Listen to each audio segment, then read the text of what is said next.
Hi and welcome everyone. This is the Women Transformers session with women in business in Northern Ireland and Intertrade Ireland. My son gets very excited when I say that, but I have to tell you they're not going to split themselves apart into pieces and put themselves back together again. But I am going to dive into their brains and see what we can find out about them. I'm just going to hand over to Roseanne Kelly from Women in Business in Northern Ireland to formally welcome you all to the webinar. Okay, thank you, Nora. Good morning, everyone, and really delighted to welcome you all here for this wonderful bank holiday weekend. It's a lovely sunny day here in Belfast. So welcome this morning to the second webinar. It's a series of 4. They're all island chats with Women Transformers and hosted obviously by the fabulous Norah and kindly sponsored by Intertrade Ireland. And today is the second webinar, and the focus of this one is growth. And as you can see, we have 4 fabulous female entrepreneur ladies with us today to share their journey with us. So we have Jackie Reid from Deli Delights, Bev Mahan from Dental Tech, Uno Hagan from Maher's Pharmacy, and last but by no means least, Celine Grant from Regen Waste. And before I pop off again, I just want to say thank you to all of you, because I know you are very busy. So I appreciate your time, and I really appreciate you sharing your journey with us. And I know you'll all be fabulous. I'm looking forward to hearing it. And before I hand over to Nora, the other thing I just wanted to mention to everyone is to get into your diaries the 10th and 11th of June. We're having an All-Ireland Female Entrepreneurs Conference, 2 mornings packed with brilliant speakers. Again, we will have fabulous Norah hosting with our Sarah Travers as well. And we have already announced our keynote speaker, who our first is Mary Portis, Queen of Shops. So get that into the diary. And again, thank you to everyone and enjoy the webinar. Thank you. Thanks very much, Roseanne. So welcome everyone. First things first, just a bit of housekeeping. We use the chat room for questions. So please feel free to throw your questions, comments, have a chat with each other. That's what it's supposed to be about. Learning as much about, each other and what you do as you will, hopefully, from these fabulous women that you have on screen. I'm just going to explain a little bit about why we talk about transformation. So obviously in the last year, transforming your business has been such an enormous issue. And for many people, it's about having a startup mentality, which is kind of a weird thing to say, but young people have that ability sometimes to think in a lateral way. They don't expect things to go right. So you have to have the startup mentality with the seasoned wisdom of a business person who's been around for a while. And it's called an agile mindset, which I always think is a very fancy way of saying that you're capable of change. Every time they do surveys about people, they say sometimes they like change in their personal life, but they're not that keen on changing their business life. We get used to coming into the same office or in the same business environment every day. And for some people, that's part of holding on to their baby, for want of a better word. When I was in Dragon's Den, we had far more women who got investment than men, even though there was a smaller percentage of the people who came through the door of the den. And that's because women tend to be very good at doing their homework. And usually when they came in, they had done everything they possibly could, but they were also very invested in the idea they had. They found it very difficult to let go of it if they couldn't get funding, or if it wasn't working, they'd still be plugged. A typical message for me on LinkedIn will be, I'm 3 years trying to get this business up and running. I've tried everybody, I've talked to everybody. Nobody will give me the money. Nobody thinks it's a good idea, but I think it's a good idea.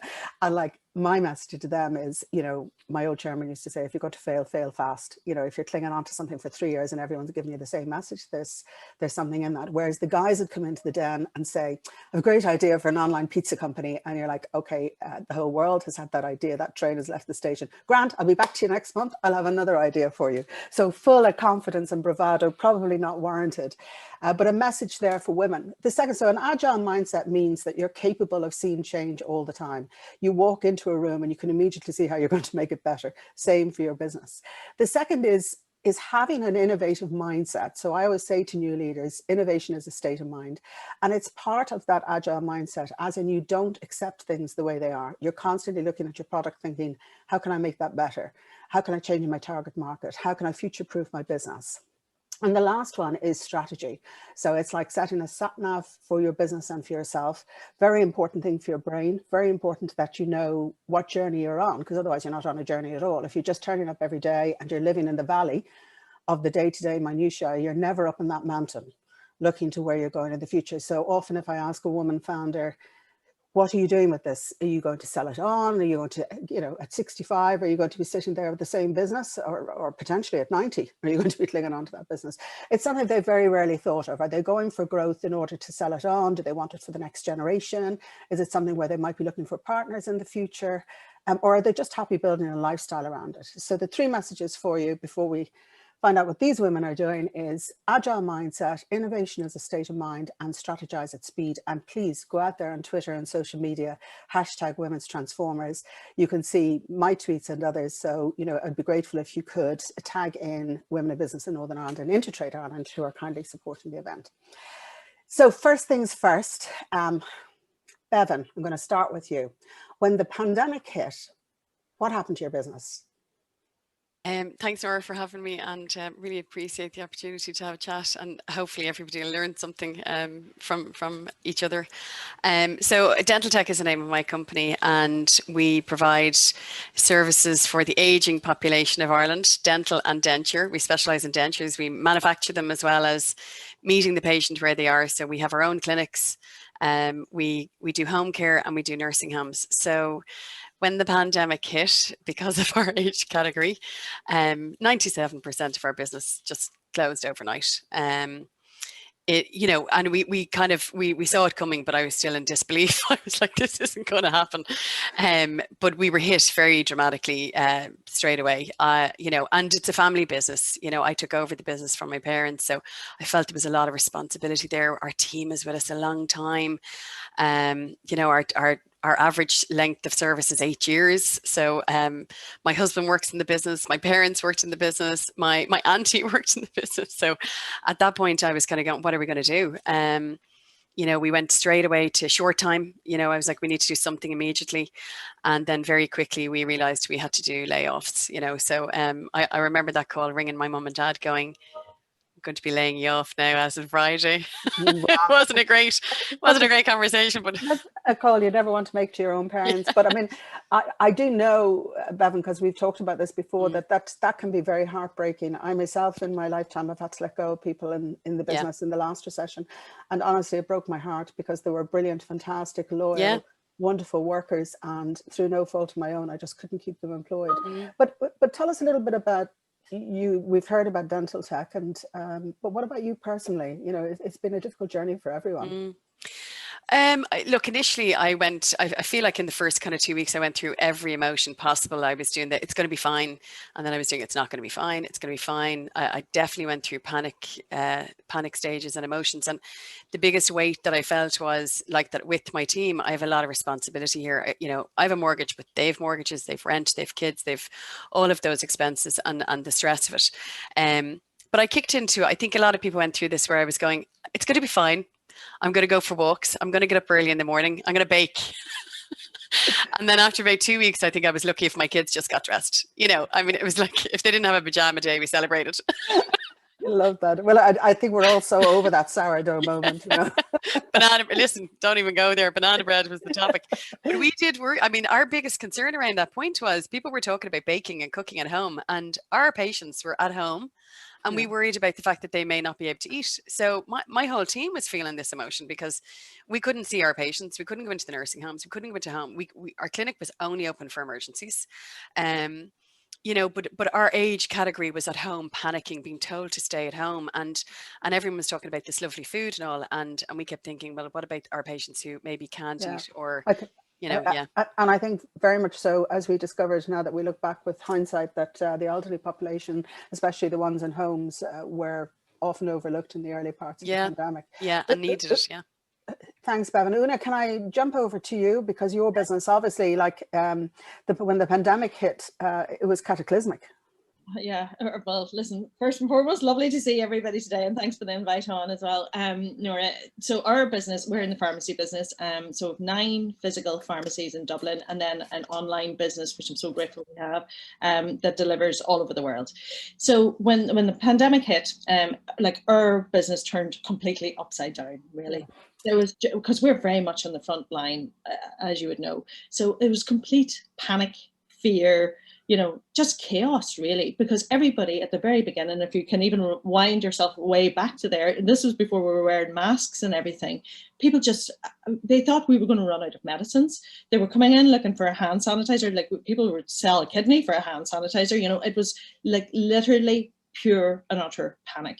And because the GPs went on the telephones, so they closed their doors, because the hospitals then stopped all services, they cancelled everything.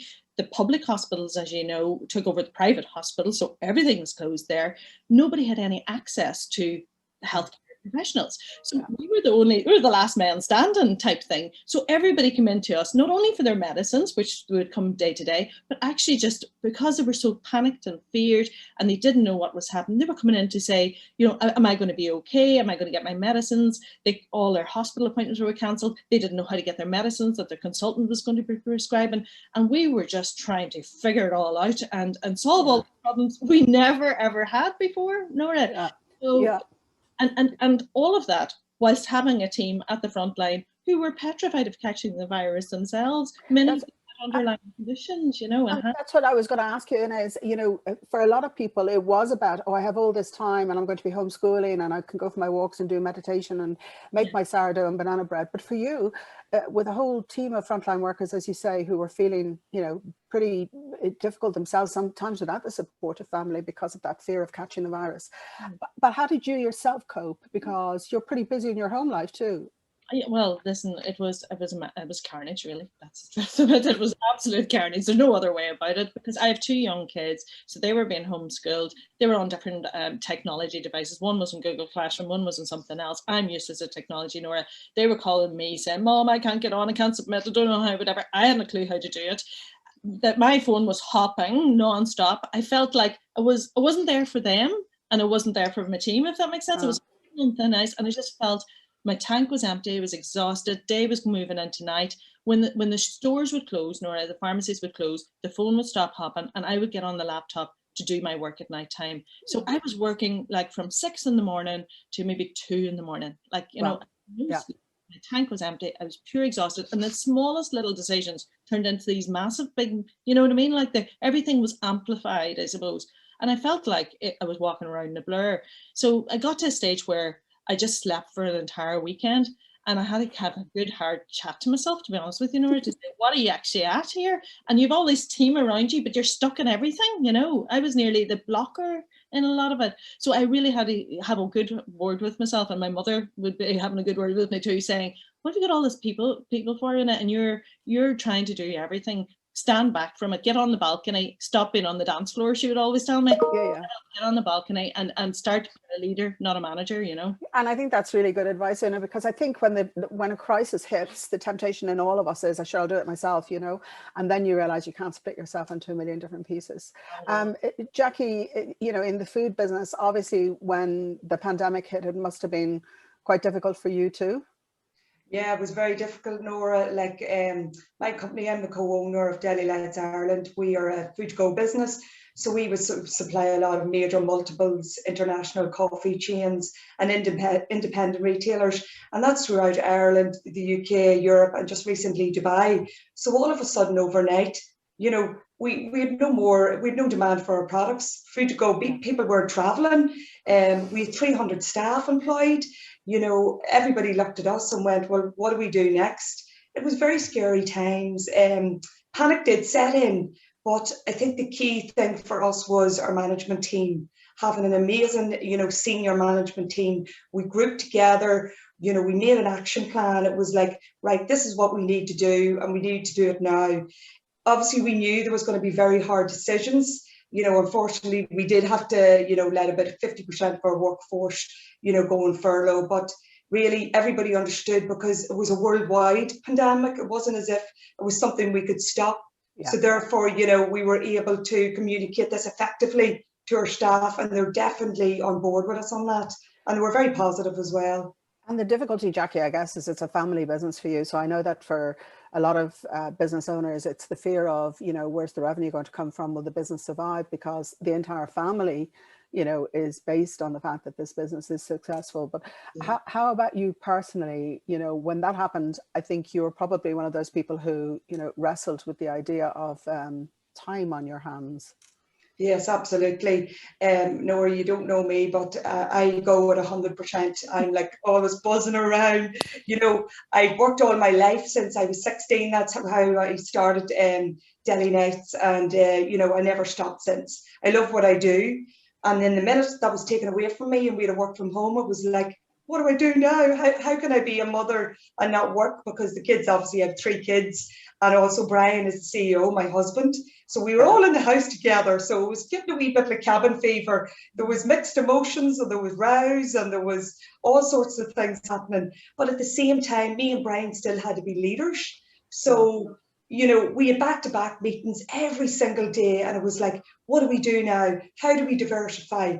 You know, what products can we get listed with retailers who are now buying products differently? They're buying more eat at home. So we had to do all this with the poor kids in the background saying, Mommy, the Wi-Fi's not working, or can you help me with this? So what I done was, and it was our saving grace, and I'm very lucky where I live, on the foot of the Mourns in Rostrevor, County Down. I said, right, everybody out, up the mountain we went. So the 5 of us went up the mountain every single day, and we didn't talk about work. And we certainly didn't talk about homeschooling. So I definitely believe that was my saving grace, or I would have probably went mad, you know. And I think as we're coming out of lockdown, people are talking to us all the time about the things they want to hold on to. So I'm guessing, like, I'm encouraging you and your business to jump up to the mountain as well today. Yeah. So, but definitely those kind of things are the things that people want to stay. Celine, in a totally different, we've so many different types of women here this morning, but it's great. But in a totally different way, obviously the pandemic impacted your business very significantly, and China is one of your big customers too. Yeah. Thank you, everybody, for getting the opportunity here to speak. So Regen Waste was set up in 2004. We're a recycling company. We started out with 3 of us, and there's now 260 staff. We now have a turnover of 36 million, and we've gone into 2 other businesses, robotics and modular bathroom pods. So as the person that I am, I sell rubbish. It isn't the most attractive job, but I love it, what I do. So what did we do whenever the pandemic kicked in? I suppose previous to it, we had been sort of setting up for about 4 to 6 weeks of what will we do. We set up an emergency plan, 4 steps. The whole lot just went completely out the window after step 1, because everything was just firefighting. There was a massive element of fear. We had to look after the welfare and health and safety of our staff. They're key to us, and that's the most important factor. Without them people, we couldn't keep existing. And I suppose we had a lot of council contracts. We were in fear that they would just pull them and the competition would come in and take them over. There was also a big fear of, we are essential workers in a sense, so we had to keep going, and we had to make sure that our facility was bulletproof with COVID so that we could keep the wheels turning in the business. So it was a very difficult time for us. Similar, we had the same issues as the rest of you had, and from that we took a lot of positives out of it. At the very beginning, the big fear was also, what if household rubbish starts building up at people's households? What happens from that? You don't want to have mice, rats, etc. building up in the lovely weather. So all of them things had to be discussed, and we just fire fought through it, and thankfully we've come out the other side. We got commended by the Health and Safety Executive back last year for all the work that we've done in here, and we were used as a case study for other companies in the north of Ireland on how to protect ourselves. Weren't always able to do it 100%, but we put 110% into getting to that point. So a very busy year. And what about you yourself, Celine? Because obviously it's also a family business, and you know, when these kind of things happen, these huge kind of massive cataclysmic moments, big boulder arrives right down in the middle of your road. How did you cope personally? Did you have any tips or advice for people? Yeah, I suppose I was a bit like Jackie. I actually came over with Jackie years ago, and I was a real social butterfly. I was always out and about. I was always probably one of the faces of Regen, always out networking, traveling around the world to get new opportunities for Regen. So all of a sudden I went from every week getting up at maybe 3 o'clock in the morning, not getting home till 11 o'clock at night. And I did feel coming up to it, I was physically and mentally exhausted in myself. So as a result of that, I got positives out of it, because it meant I was challenged on work and home life balance. I felt I wasn't given everything to both. So it gave me an opportunity to sit back and spend time with my children. My wee fella is 10 and my wee girl is 8. So they needed a lot of my time as well. But I did feel I was sitting in the office, they were sitting in the kitchen, shouting in at me or coming in, sticking their heads in on Zoom calls whenever I was on. But it was all good things. And I suppose I listened to Paddington Bear maybe for the millionth time. And it was good just to have them opportunities with them. I suppose there was a big fear too of all of our staff that we were going to keep them well. And it was, a lot of our staff had to work from home. But we kept consistency with that as well, in terms of like having quizzes and lunchtime crack and that to keep their staff morale. So it has been difficult, and hopefully we're all coming out the other side. Yeah, I think what you're describing there, Selena, is like, firstly, I don't know that people know that you're on the sales side, and you're responsible for nearly 85%, if not more, of the business turnover. So it's always a very scary place to be when these things happen. But also, all 4 of you are mothers. I think anyone listening in will know that very normal human beings going through all the same things that all of you did, with very different things happening to their business. But we're going to find out now how they transform them. So I'm going to start with you, Bevan. I think, feel free to answer this any which way. Of course, there are businesses that transformed hugely during the pandemic. Somebody said to me recently, the answer is digital, and what's the question? So I think a lot of people said, oh, I need to be digital, I need to be online. For you though, I think it's a transformation that you've been trying to achieve for a while. Yeah, so true. So I suppose after that initial first few weeks of absolute panic and roller coaster of emotions, as soon as the government announced supports for employees, so the emergency wage subsidy, I could take a breath. Yeah. I could pause and I could get a bit of headspace. And that was, we were still classed as essential services. So we were kind of doing minimal people on site and things. And it got my head thinking at that point, because for about 3 years I had been researching a new digital transformation. Actually, since GAP, Norah was one of the mentors on the GAP program in 2018. And I was very lucky to have amazing mentors that helped me kind of think about longevity for our business, because we're very, very traditional. So we manufacture dentures and the process hasn't changed for about 100 years. So the materials might have, but the process hasn't. And it's very labor intensive and time intensive, and it takes a lot of appointments for patients. And we'd been researching this for about 3 years anyway, how we might digitally, transform some of the elements and the stages. But my biggest barrier to any kind of digital transformation actually was my team. Anytime I mentioned digital, they kept thinking, oh, I'm going to be out of a job, And I kept saying, this is like Bill Gates saying, I'm going to put a PC in every workstation, I have big plans, And they were looking at me like I had 10 heads. So at this point, they have a lot of time on their hands. And I started introducing that digital transformation to them. And they could really see that benefit of how, oh, actually, this is going to hone in on the skills that I've always wanted to do. I won't have to do the prep work. I won't have to do maybe the after work. So a lot of the research that I had put into, really, COVID gave us the opportunity, I suppose, to really look at how we would bring in that transformation across a very, very traditional business, both service and manufacturing. And we just realized that, I felt I knew that whopper opportunity, and my team just all came on board at that point.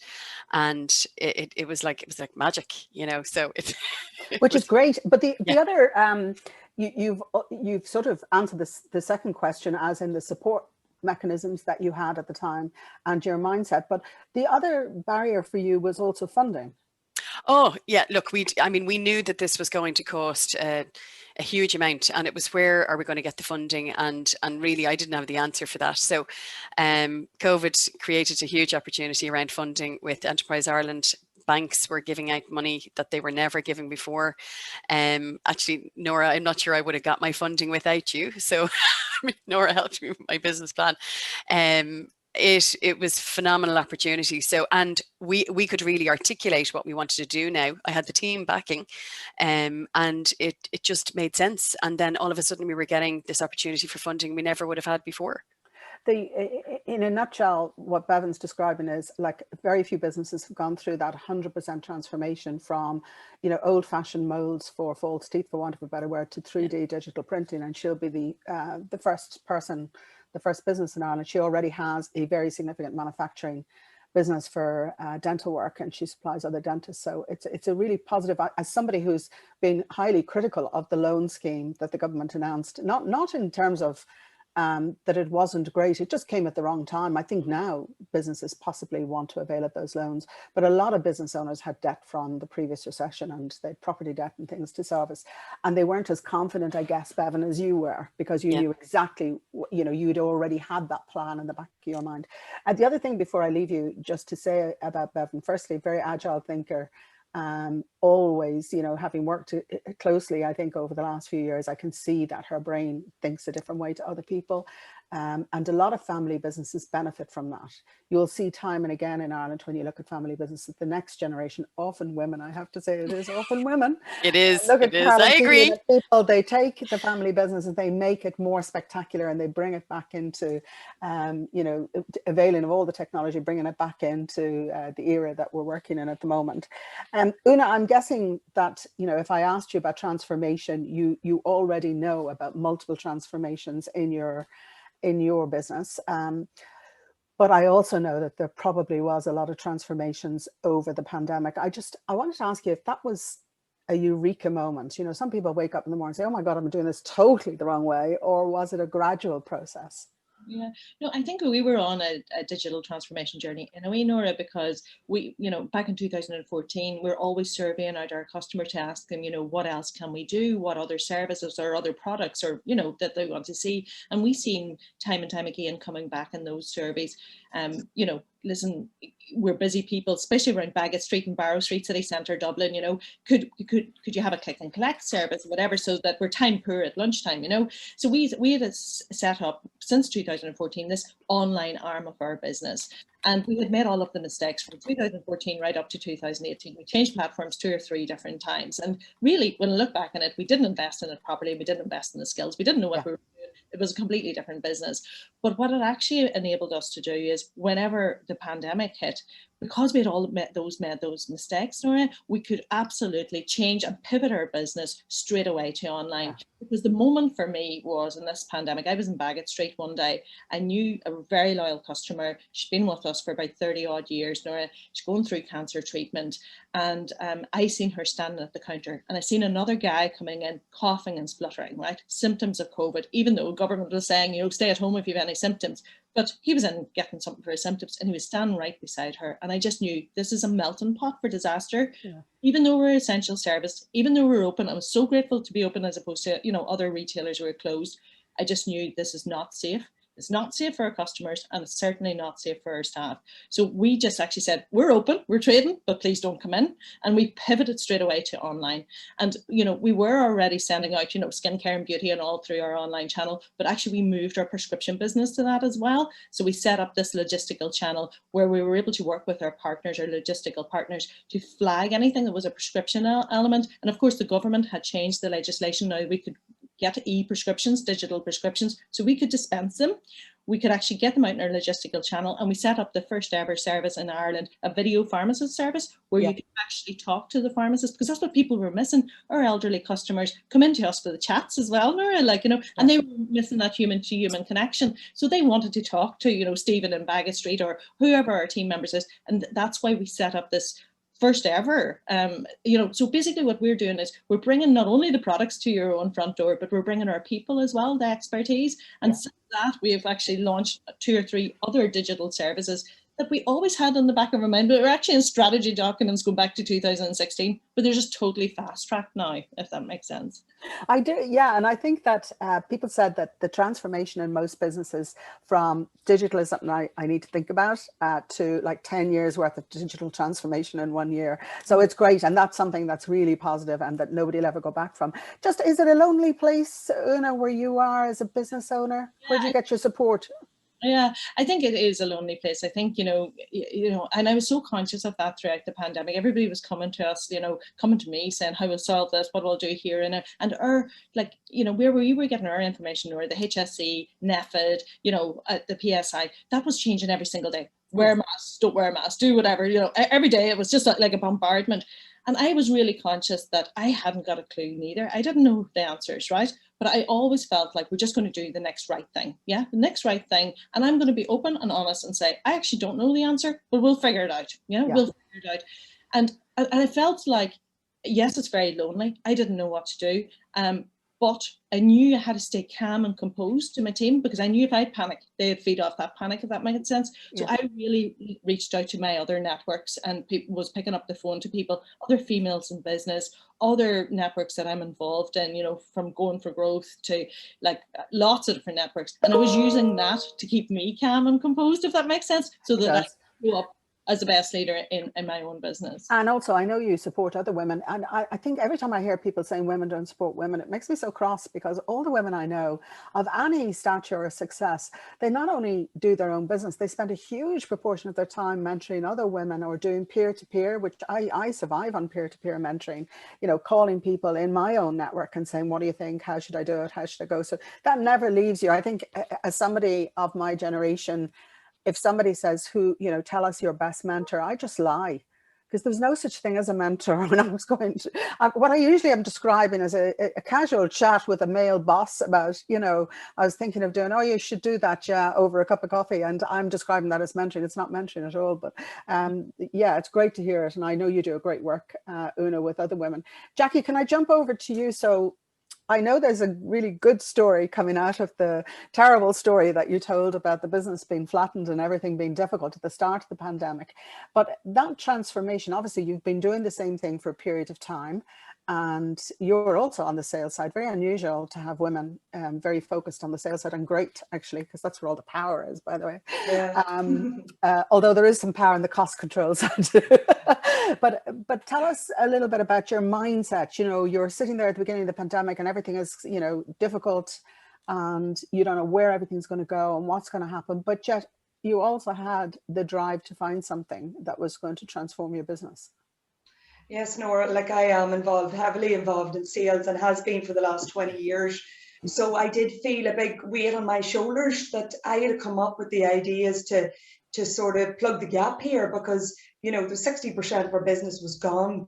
It was a scary time, but I sort of knew with the relationships we had with our customers that we could go to them with any innovation or new ideas. So myself and our MPD team, that's our product development team, got our heads together and said, okay, how can we diversify here? It was very much about a mindset of, we can do this, we can transform the business. We're such an innovative business. We've a fantastic team there. We just need to think about new ways of supplying our consumers at home. So myself and the product development team got together and we brainstormed. We wrote a big list, as in, right, what's consumers looking for? What are they not getting in store? So we came up with a list of, artisan pizzas, enchiladas, indulgent tray bakes. And it was just like that. We went for it. We got them mocked up, we got samples, presented them to our current customers who weren't buying our pre-packed sandwiches anymore or food-to-go products, and they loved them. And they were on the shelves in a matter of weeks. So it got to the stage, Norah, that, we're a sandwich manufacturing business here, and we also have an artisan bakery. At one stage, it got to this, we were actually making more tray bakes than we were sandwiches. So it just showed how you can innovate quickly and find a market that wasn't there before. And that's still going very strong today. But apart from that also, which was a stroke of luck, we had toyed about, going online and having an e-commerce site. And this was actually a few weeks before the pandemic hit. Yeah. So it was brilliant timing. And I'd got the app and we already had the ranges together, and we pressed the button, we launched our e-commerce site. And again, all of a sudden we were inundated with orders. I think the first order we got was like 100 boxes, but there was just one problem. It was 100 boxes between Belfast, Cork, Donegal, but at the end of the day, we had vans out on the roads. We didn't make an awful lot of money out of it, but you know what it done? It kept us in contact with our consumers. Yeah, the new Deli Lights wasn't going anywhere. And that was my main objective. And to be honest with you, a lot of business owners did things for turnover. Keep their business employed, keep their business out there. I know that Attracta just said in the chat that she's had your indulgent bake. I have to have your indulgent bake now.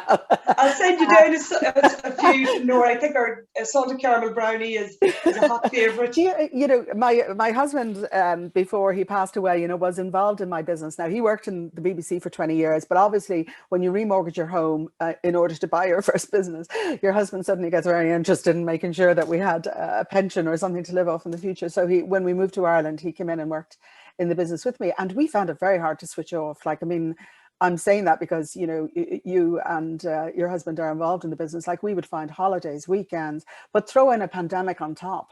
I mean, did you find yourselves, you know, talking about that non-stop? Yeah, well, do you know what?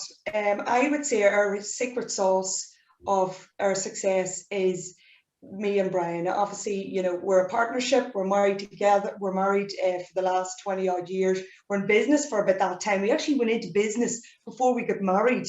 And my mother said, is that a good idea? And I says, well, let's see what he's like. It'll make or break us. And it certainly did make us. And the key is that I'm probably quite, you know, visionary in the sense, I want to do this and I want to do that and let's do this. And he's quite calm and cool and collective, and he would sit down and go, well, we need to make sure we're making money at that, Jackie. So we bounce off each other an awful lot, and we've so much respect for each other. And I think, you know, once the kids came along, the rule in the house was you're not allowed to come in here and talk about work. So that was difficult, because when you're in the house, you know, you're coming in and the first thing you want to talk about is, oh, what happened earlier? Did you sort out that problem? But we stuck to that and we got used to it. And, you know, I think that's very important, because, you know, your kids don't want to see you talking about work, you know, 24/7. But we've a great relationship, and, you know, I think that has been our success, you know. And I agree, Jackie. I definitely think when you build on your strengths, I love the idea that you're there with a million ideas and he's pouring buckets of cold water over them. We all need those people in our lives. Don't give me another idea, you know. Keep it a cap on me. You know, Jackie mentioned boxes, and I have to say, Celine, my house is just full of boxes. I've never known myself to have so many boxes in my house from deliveries, but that was all to your benefit, really, over the last year. Yeah, keep them coming, keep them coming. I suppose for us, really, you mentioned about the slow realization. For us, or for me personally, even in the business, I suppose you don't start dancing 10 minutes before the ball begins. The relationships have to be built long before that. So for many years, we would have been kicking down doors for paper mills, etc., trying to get our product in there. And all of a sudden, commercial outlets all across Ireland locked down. Nobody was able to go to the shop to buy anything. So everything went to online, which meant all the material that was coming in through the household bin was coming to us. And all of a sudden, all the paper mills that couldn't get the material from commercial outlets, they were all coming kicking our door down. So you could really see the shift turning. And it was a really important moment probably for me in realizing all the hard work has started to pay off. And from that, then we were also able to, I suppose everybody was, every paper mill was looking to get cardboard back out as a finished product to the households again. And they were fully relying on companies like ourselves to do that. So the relationships built in the past really came to fruition. And I suppose I got acknowledged by Women in Business as Exporter of the Year a couple of years ago. And it actually wasn't until I actually achieved that I realized the hard work that I'd actually put in previous to that. And I didn't appreciate it. And it's something that I think it's important for all the women out there to realize. Everybody has a step-by-step of how they're going to get there. And sometimes they don't look back and appreciate just how far they've come in that period. Everybody is at end goal, and they don't know how they're going to get there. But when they are there and you look back, it's a real appreciation for us. So we really benefited from that. And I suppose having like seas and ports and all of that all started to slow down and stop. And ports like at the moment in India, there's going to be problems maybe with COVID. So they're all places that we would rely on. But we started to kick in the process in the past year of bringing circular economy, bring things closer to home and make a product. And it's something I always sidetracked on circular economy. I thought The island of Ireland is too small for that sort of capacity. But over the past year, we've had a lot of more time to think because we are at home. And as a result of that, we're spending 20 million now at the moment in making new products. And there's something that will hopefully keep going round in the circle from the household to the commercial and back into us and back out through the door. So we hope that in time that will create a lot more jobs and it'll keep things local. Yeah, I think, Celine, I'm interested in your mindset, and maybe it's about your co-founders as well, because you didn't just receive one Exporter of the Year award, it was your second time to receive it. So I was always interested in the fact that in a world where everyone wants a high potential startup that's export ready, you think globally about everything. And I read that the business had invested a couple of million in doing a bottling resorting facility, and you're going to, there's at the moment, 95% of the glass that you collect across the UK and Ireland is reprocessed through a company in Belgium. So where does the confidence, when you're saying, I can imagine all the people listening, 20 million, oh my God, like that is a huge amount of confidence and courage and bravery in that one sentence to do a circular economy locally. Where does that come from? Is it always in your head, that confidence? No, probably I'm actually the only girl and there's 6 boys in my house. So we're all in the business and we've all been working together and we always encourage each other. We're not all overlapping in our jobs. So I suppose the encouragement has probably come from the like of being in the Women in Business Forum. At one point, I was the only female here and I had to heavily rely on women in business to go to workshops, etc. And I did find I love speaking to people generally, but not on a public arena. So I've had to start and try and build that confidence in me and that side. In business, I'm on a board with 11 other men on our Recycling Association board, and I love being on that, and they bring a lot. Like, we network every week now. That was something I would have went to London for once a month for a day and a half. Now I can just do it across Zoom for 1 hour or 2 hours. It saves me having to travel. So yeah, we bounce. Obviously the business has been really good. We've all started to strategize a lot more, and we're starting to look at the bigger picture, where I think if the pandemic hadn't have kicked in, we maybe wouldn't have focused so much on becoming more circular. And we are all leaning very much in on each other. And I think it's been a great growth for the business internally. Which is great, Celine. I think that a big message to everyone out there, whatever you do in the future, build in that time. I hear from business owners all the time that the time, Roseanne just put up that you're climbing mountains to up Slamish Mountain. So I think at that time, give yourself to go for a walk. I mean, walking or climbing is a great way of thinking things through. I use it all the time. I don't actually make decisions until I have at least an hour walking done, when I can worry about it and work it through and everything else. But try and keep that, I think, in the future. Now, surefire round for all of you. Fingers on the buzzers. I think before we leave, firstly, thank you. Like, that was amazing. A really great deep dive into your heads. But for founders, listening in on the panel this morning, and people, wondering where their business is going and what they can do, what advice would you give them? Now, this is a free for all of you. Just give me a couple of minutes each on, what things have you relied on in your life? What can you pass on to them? Bevan, I'll start with you. Thanks very much. No pressure. I think my best bit of advice would be, there's a couple of things. Hire people around you that are way better at doing the job than you are. That's for starters. I was very lucky to have an amazing team going into this. Second is advisors, external advisors, people, peer, as you say, peer-to-peer, Norah, as well as mentors, people who've got no skin in the game, no emotion, and they can really help you to get your head out of it if you need to. And then the other thing then is cash flow and margins.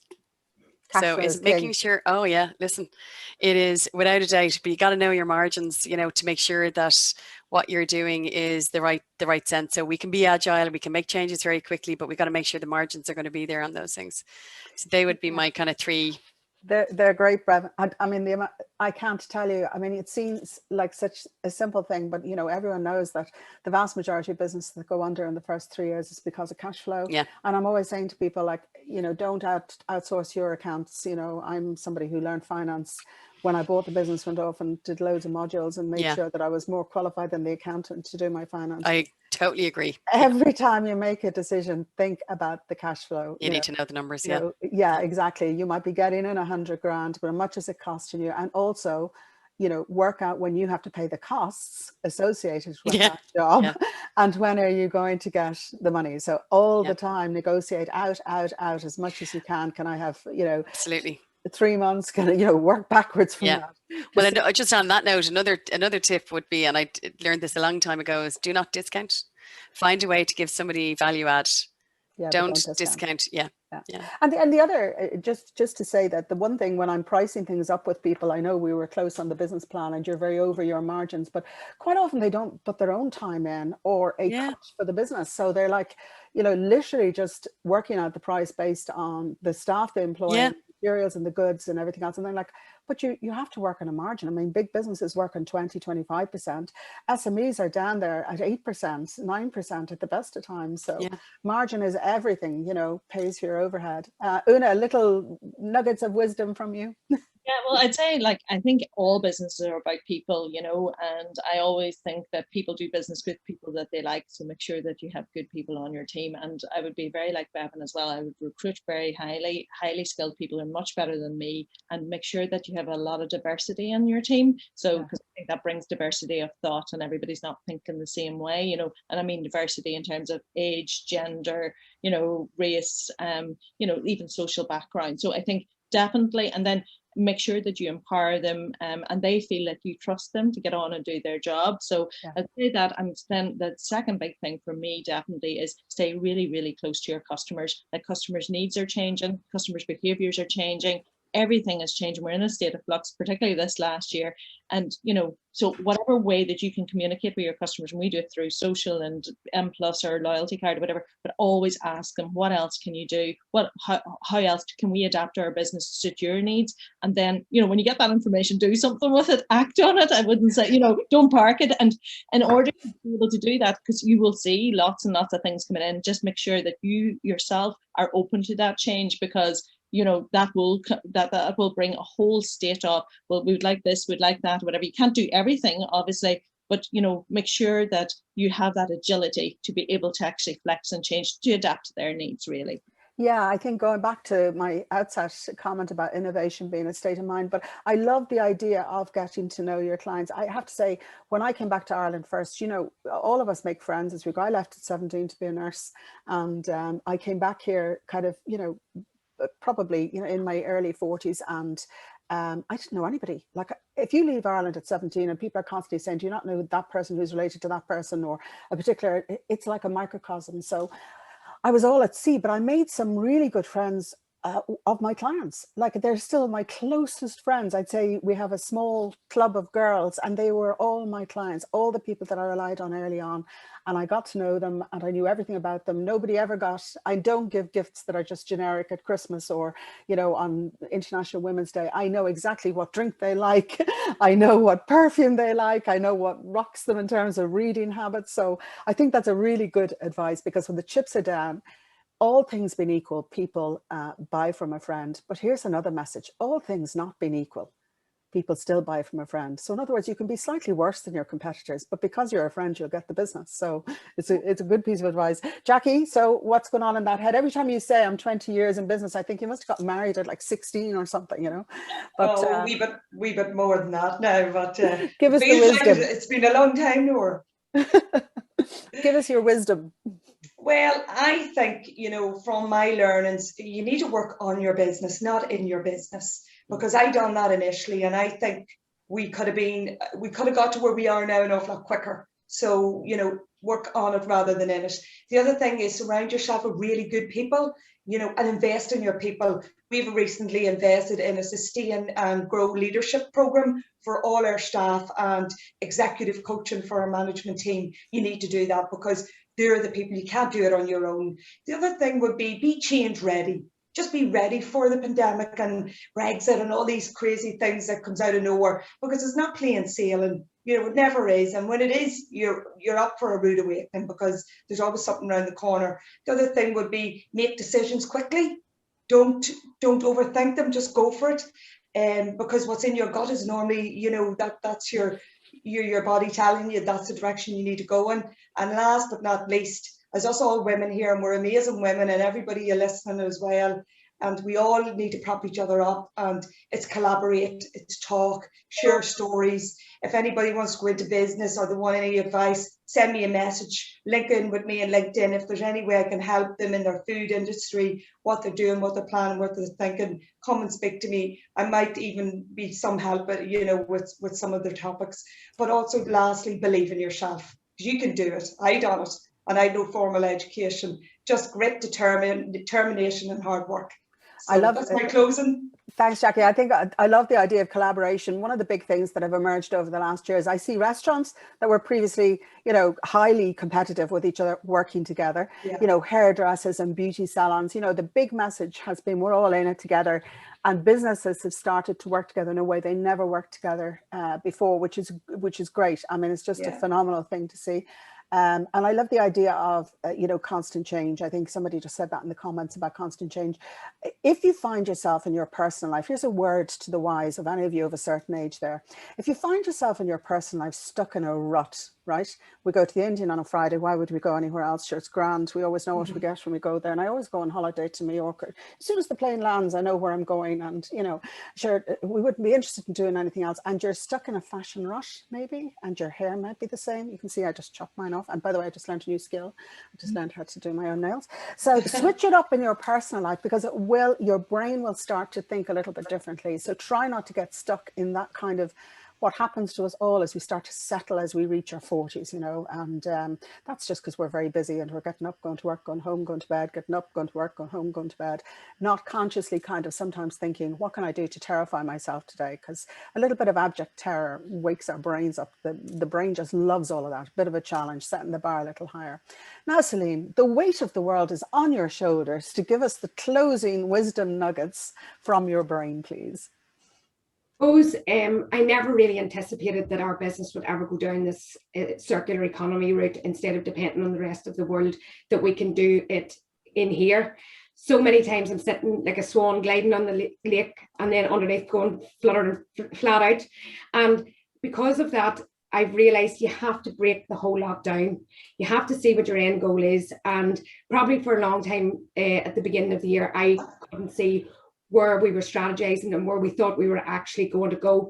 But we've started to break it down, and we've started to do a lot of work within teams in the business so that we can pull the things apart and then put them back together. And each step, I actually just, when I was doing some notes on this, I realized even the steps that we've took since the beginning of January to now, did I see that we would get maybe 20% of the way there at this point? No, I didn't. But I feel if you break it down, it makes it so much easier, and just always have the vision of the end goal. I suppose another thing is a lot of us women, really, I know personally for me, I find it a struggle to get the work-life balance. And sometimes I have to put the whip down and say, don't go so hard on yourself. Everybody has to decide what works best for them. So I suppose that's another thing. And just something I never really took on board until recently was self-care. And I suppose, like today, one of the things I was thinking was the ego was kicking in, going, I don't deserve to be here. Why am I doing this here? I'm going to let myself down, etc. And then at the back of it all, the gratitude of actually, it's so grateful to be asked to do such a thing. And I know if I can do it, anybody else that's listening here can do it. And like Jackie, a lot of girls in the local community here have started to get together, small businesses, and we're all sharing information. And it's become a really, really great forum locally. So I very much encourage that there in your area. Thank you, Celine. Actually, that's a very powerful message about self-belief and self-care. I can assure you guys, I grew up, like my mother says, the Angelus Ashes moment. But 8 of us in a 3-bed house. My father was an OPW worker. We live in a lodge in the Phoenix Park. I went to a deaf school. So those of you in Northern Ireland, you probably don't know, but that's a socially disadvantaged area. So the chances of somebody like me doing what I did in my life is tiny, like really tiny. There's pictures on the wall in that school of Joan Burton, a lot older than me, and I'm no spring chicken, you know, as the women who made it out of the school. So and also just remember, I started my life as a nurse, Anyone who starts off at 17 wanting to be a nurse is not setting out to want to make millions. I wanted to change society. So I can assure you what Celine just said is totally true. If I can do it, and I was not a confident kid, like I was not one who put my hand up, and nursing doesn't encourage confidence, and I love nurses and I love nursing, but in those days you certainly weren't going to be a risk-taking question asker if you wanted to go into nursing. You know, you followed the rules and you wore the uniform and made your new best. So I can assure all of you listening, you all have the power to do anything that you want with your life. One thing that I think you should think about, if you do nothing else today as we finish, just have a little word with yourself, as Una said. I love that phrase. Just have a little word with yourself and say, are you done yet? I don't know what age you might be, but when you look back over your life, do you want to end up on your deathbed, you know, with somebody saying, what did you do with your life, Granny, great Granny? And you said, sure, you know, I worked in the same business all my life and I was grand. Or do you have more in you? You know, you have another chapter ahead of you, multiple chapters. Our average life expectancy is 82. You get 4 more years if you get to 60. So that's 86, not like Sierra Leone where it's 29. So you have loads of life out there to live. So just have a little chat with yourself today and say, am I done yet? Or is there more than I could do? I want to thank all the panel for Women in Business in Northern Ireland, for Intertrade Ireland. This is a fabulous webinar series. Thank you all of you for your chat. Believe it or not, I always read the chat properly afterwards, and all of you who got some inspiration from today, make it bigger and to put it out there on social media for us. And I'm going to leave you with a slide that tells you a little bit about our next webinar, because it's going to be a great one. Thanks, everyone.